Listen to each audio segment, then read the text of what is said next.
Mi ne sudimo pravilno zato što ne gledamo dubinu stvari, nego se od prvog pogleda sudeći po spoljašnjosti ispunjavamo ljubavlju ili mržnjom prema njima.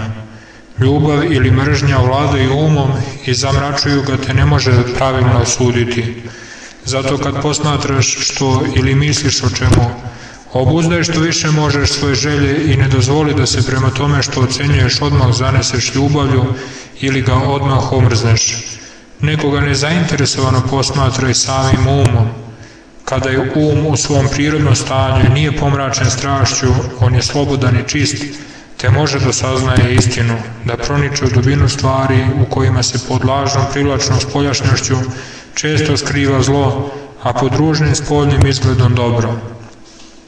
No, ako se povedeš za svojom naklonošću, te od prvog pogleda nešto zavoliš ili omrzneš, tvoj um već ne može pravilno suditi, jer to raspoloženje ili bolje reći ta strast koja ide ispred suđenja postavlja se kao zid između uma i stvari, zaklanja um i utiče da čovjek misli po strasti, to jest ne onako kakav je taj predmet u stvari.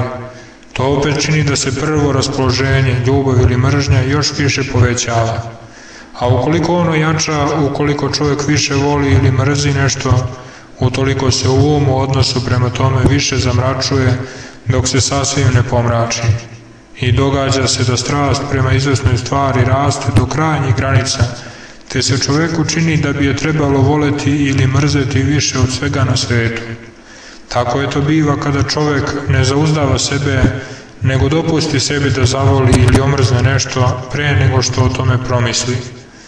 Um ili volja u tom slučaju rđavo funkcionišu i sve dublje padaju iz tame u tamu i iz pogreške u pogrešku.